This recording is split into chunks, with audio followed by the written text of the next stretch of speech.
La humanidad ha especulado sobre la vida después de la muerte desde el amanecer de la civilización. En el Duat, el inframundo egipcio, los corazones de los muertos eran pesados contra una pluma. El corazón era considerado el órgano interno más importante y la fuente de la sabiduría humana, capaz de revelar el verdadero carácter de una persona. Para los antiguos griegos, la tierra de los muertos era conocida como Hades, quien también era el dios griego del inframundo. Aunque existía la creencia en la existencia del alma después de la muerte, esta se consideraba carente de sentido y los habitantes del inframundo no tenían propósito alguno. De manera similar, en el Antiguo Testamento no se menciona ni el infierno ni el cielo.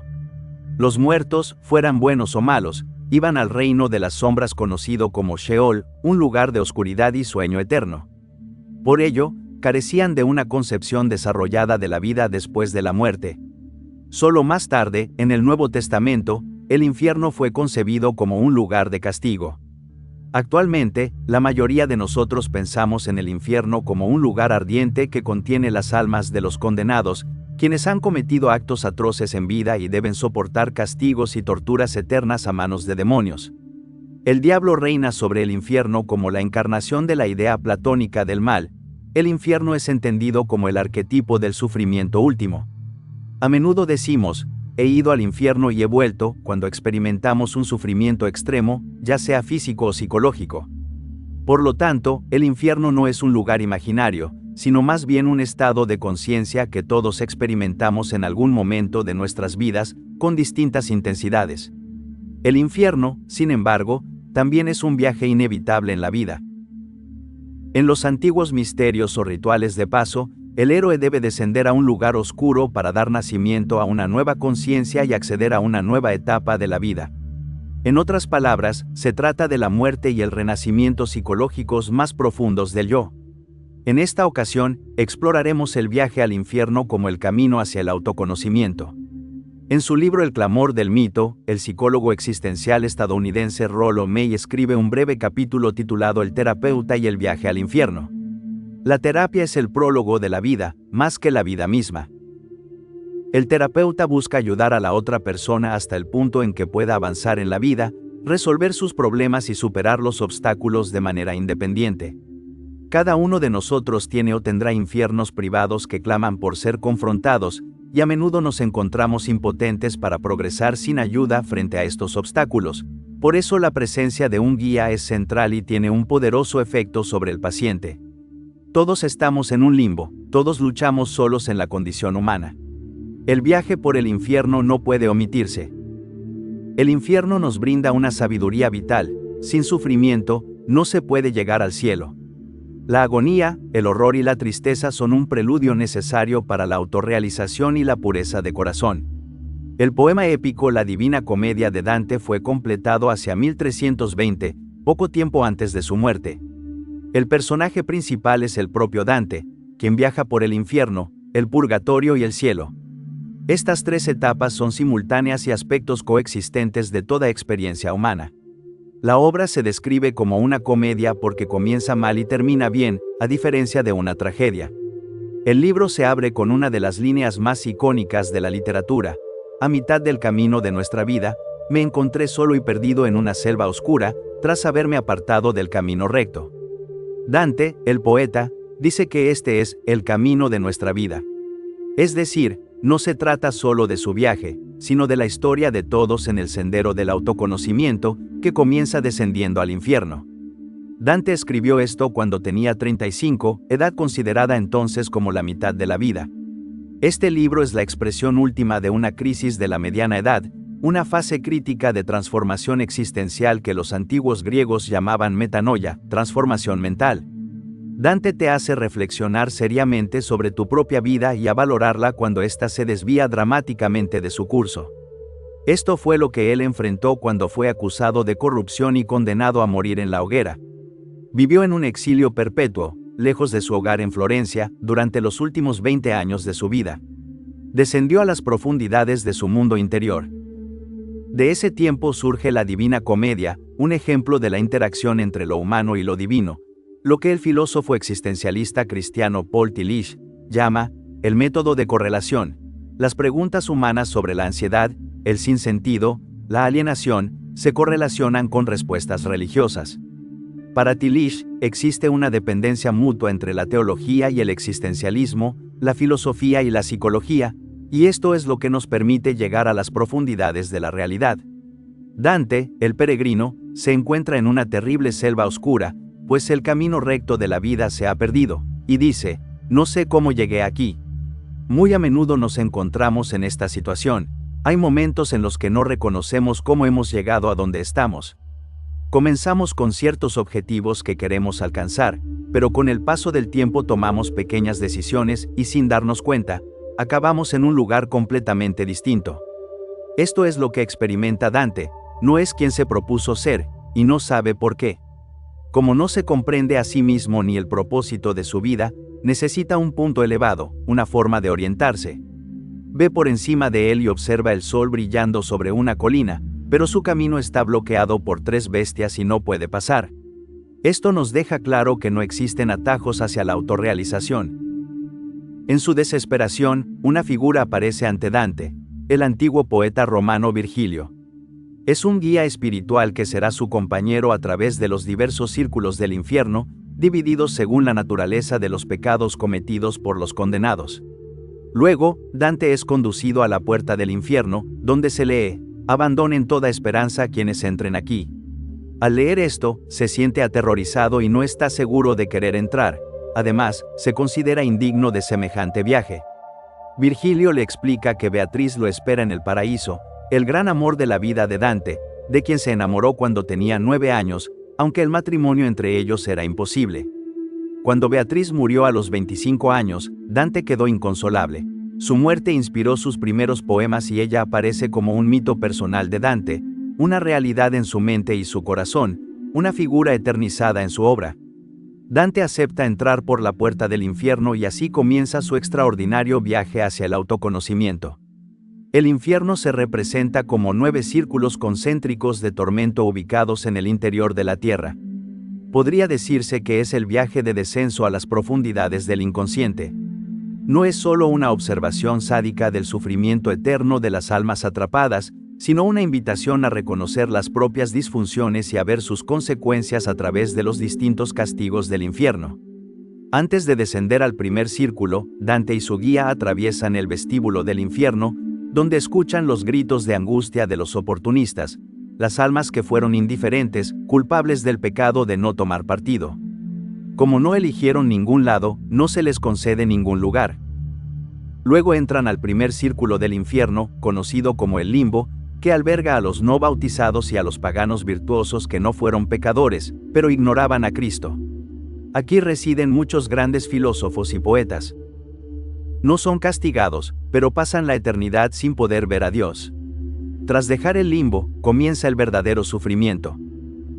Los círculos siguientes contienen la lujuria, la gula, la avaricia y la ira, que simbolizan la autoindulgencia y forman parte del infierno superior. A medida que se desciende, los castigos se vuelven más duros y dolorosos.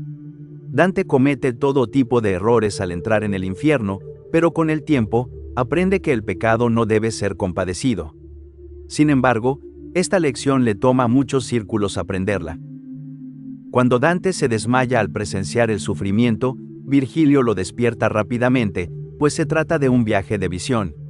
Los siguientes círculos conforman el infierno inferior, por ejemplo, el círculo sexto es el hogar de los herejes. Aquí encontramos a los epicúreos, atrapados en tumbas ardientes. Los epicúreos creían que el alma moría con el cuerpo y sostenían que el placer era el bien supremo de la vida. El objetivo era alcanzar un estado de tranquilidad, sin excesos, y minimizar el sufrimiento, lo que hace que su castigo resulte bastante irónico. Los círculos siguientes contienen, a su vez, más círculos concéntricos. El séptimo círculo es el hogar de los violentos, la violencia contra otros, asesinato, contra uno mismo, suicidio, y contra la naturaleza y Dios. Dante sitúa los peores pecados en los círculos octavo y noveno, que representan el fraude y la traición. Cuando finalmente llegan al centro mismo del infierno, se encuentran con Lucifer, el ángel caído, condenado por cometer el pecado último, la traición personal contra Dios. Está atrapado en un lago helado, y el viento gélido que proviene del batir de sus alas asegura su propio encarcelamiento. A su alrededor, los traidores quedan atrapados a distintas profundidades según la gravedad de su pecado. El diablo tiene 3 cabezas, una perversión de la Trinidad, es la antítesis de Dios. Cada cabeza mastica eternamente a un traidor prominente. A la izquierda y a la derecha aparecen Marco y Cayo, involucrados en el asesinato de Julio César, y en el centro está Judas, el apóstol que traicionó a Cristo. Virgilio y Dante descienden por el cuerpo de Lucifer, pero, sin embargo, de pronto Virgilio se da la vuelta y comienza a subir por las piernas de Lucifer. Esto asusta a Dante, quien cree que están regresando al infierno. Virgilio lo tranquiliza y le dice: no es así, las cosas parecen estar al revés porque han pasado al lado opuesto del mundo. Podemos decir, entonces, que así comienza la segunda parte del libro. El purgatorio, la única masa de tierra que emerge de las aguas del hemisferio sur, formada por el impacto de la caída de Lucifer desde el cielo. Antes de comenzar con el purgatorio, hay 2 distinciones importantes que deben hacerse. Podemos decir que los seres humanos poseen intelecto, la facultad de conocer, y voluntad, la facultad de elegir. El problema surge cuando se carece de conocimiento, y por lo tanto, no se pueden tomar las decisiones correctas. Sin embargo, incluso cuando se sabe cuál es lo correcto, no siempre se elige lo correcto. Dante, el peregrino, hace eco de esto cuando escribe: el querer está en mí, pero no el hacer lo que es bueno, porque no hago el bien que quiero, sino el mal que no quiero, eso hago. El primer paso para Dante es ampliar su facultad de comprensión. Pero, ¿por qué, exactamente, las personas eligen el mal? Una persona puede elegir hacer algo malo porque cree que es bueno para ella. Con frecuencia, lo que parece bueno es, en realidad, malo, por lo tanto, debe existir una distinción entre apariencia y realidad. Si se le pregunta a un asesino: cuando cometiste tu crimen, ¿acaso sabías que estaba mal?, es probable que responda afirmativamente. En otras palabras, el problema no es la facultad de conocer, sino la facultad de elegir. Dante estuvo influido por la ética aristotélica, en la cual la falta de autodominio es menos condenable que el dolor y la malicia intencionales. Por eso, quienes abusan de la facultad de la razón mediante la violencia, el fraude y la traición se encuentran en los niveles más profundos del infierno, mientras que el castigo de los autoindulgentes es menos severo. El infierno es un recordatorio eterno de lo que hemos hecho. Dios no nos envía al infierno, nosotros mismos nos enviamos al infierno. En el infierno, Dante desarrolla su facultad de conocer, sin embargo, cuando llega al purgatorio, eso no es suficiente. Debe aprender a usar el intelecto como base para tomar buenas decisiones. El purgatorio es el lugar de la catarsis y la purificación del alma, donde las imperfecciones son quemadas. A diferencia del infierno y del cielo, el purgatorio es temporal, y toda alma en el purgatorio terminará yendo al cielo. Se representa como una montaña de 7 niveles, asociada con los 7 pecados capitales: lujuria, gula, avaricia, pereza, ira, envidia y soberbia. En el primero y más grave de los 7 niveles se encuentra la soberbia. Este es el pecado humano fundamental. Come de esto, dice la serpiente a Eva, y serás como Dios. El deseo de ser Dios fue lo que condujo al primer pecado en el jardín del Edén.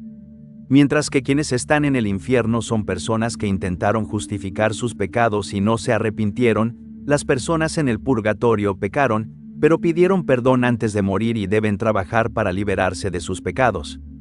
El trabajo en el purgatorio es lo que Dante llama contrapaso. Uno se ve obligado a sufrir el pecado, atravesarlo y construir una virtud. El psicólogo suizo Carl Jung lo llama enantiodromía, la emergencia del opuesto inconsciente en la psique. Los soberbios, que se elevaron a sí mismos, son aplastados por grandes rocas, cargan su opresiva falsa persona hasta que pueden soltarla voluntariamente. Cuando lo logran, se yerguen erguidos, humildes y libres de aquello que erróneamente creían ser su verdadero yo. Los envidiosos, que miraban con odio a los demás y deseaban privarlos de su felicidad por resentimiento, tienen los párpados cosidos. Los iracundos caminan envueltos en un humo negro y cegador, que simboliza el efecto cegador de la ira.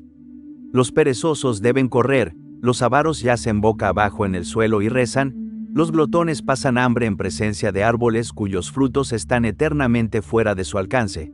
y los lujuriosos deben atravesar un muro de fuego como medio de purificación. El purgatorio es como nuestro mundo real, un lugar de transición. El cielo está sobre nosotros y el infierno bajo nosotros. Todos tenemos un trabajo interior que llevar a cabo. Cuando Dante llega a la cima del monte del purgatorio, está listo para volar al cielo y es acompañado por Beatriz, quien se convierte en su nueva guía espiritual.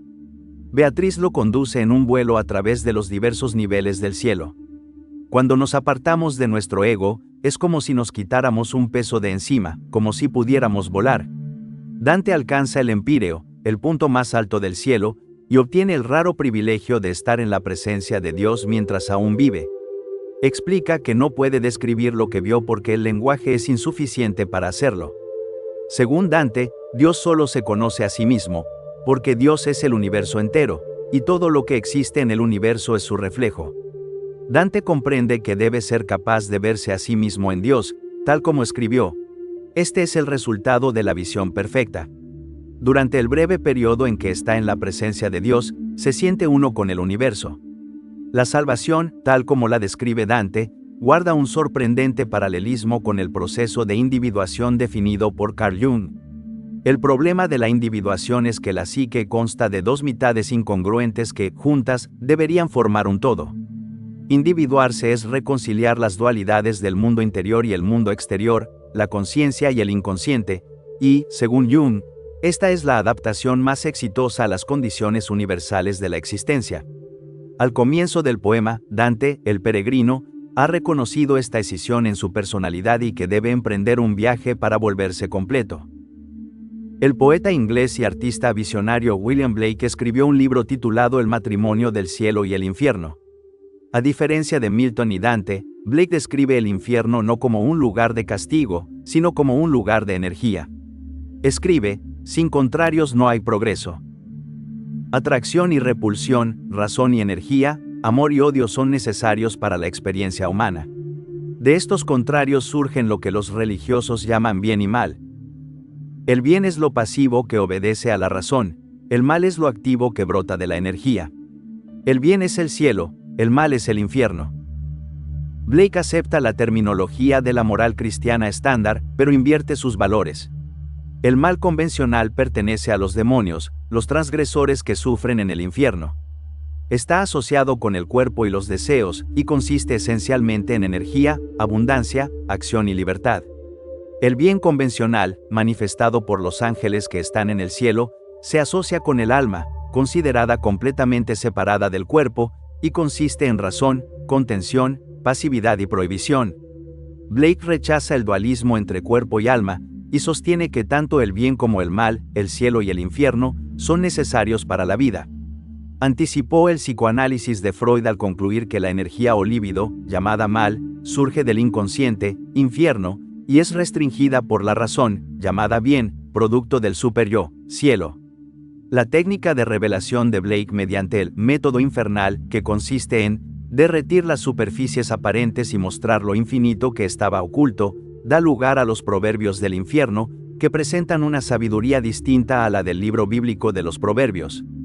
Algunos de ellos son: el camino del exceso conduce al palacio de la sabiduría, quien desea, pero no actúa, engendra pestilencia, y por último, el exceso de tristeza ríe, el exceso de alegría llora.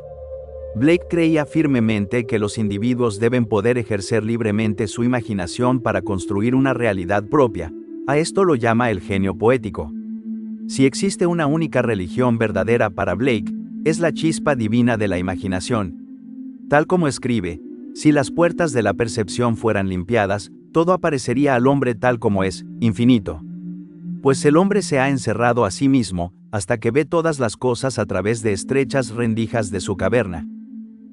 Como evocar imágenes o tener visiones, la mitologización es un proceso que lleva a todo nuestro ser hasta las zonas limítrofes de la existencia, un lugar más allá del cual nuestros ojos apenas pueden distinguir la vastedad de una tierra incógnita.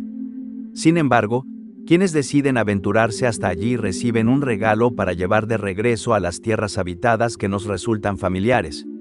Lo que parece ser un viaje de exilio hacia lo desconocido es, en realidad, un viaje de retorno al hogar, a la profundidad del alma.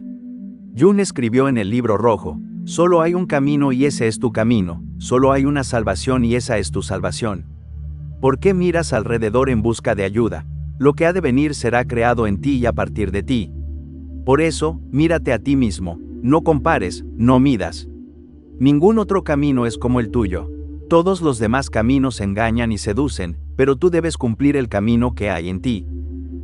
En una de sus conferencias, Jung afirmó, existe un punto, alrededor de los 35 años, en el que las cosas comienzan a cambiar. Es el primer momento del lado sombrío de la vida, del descenso hacia la muerte. Es evidente que Dante encontró este punto, y quienes han leído Zaratustra sabrán que Nietzsche también lo descubrió. Cuando llega a este punto de inflexión, las personas lo afrontan de distintas maneras. Algunos se apartan de él, otros se sumergen en él, y a otros les sucede algo importante desde afuera. Si no vemos algo, el destino lo hace por nosotros. A finales de sus 30 años, Jung vivió esta catástrofe existencial de la mediana edad y se vio abrumado por visiones. En su estado hipnagógico, se sumergió en profundidades desconocidas, lo que más tarde llamó su confrontación con el inconsciente, que duró de 1913 a 1916. En el Libro Rojo, Jung habla de su descenso al infierno, que no debe entenderse como una morada de condena en el más allá, sino como una condición vital presente de absoluta confusión, que abarca un cambio existencial trascendental. El descenso al infierno es un viaje catártico que conduce al autoconocimiento, a la autotransformación y, en última instancia, a la autotrascendencia. Es fácil entrar en él, pero muy difícil salir. Todo en la mente humana pertenece al juego natural de los opuestos que regula la vida. La verdadera autotransformación nunca estará completa sin la reconciliación del hombre con el cielo y el infierno.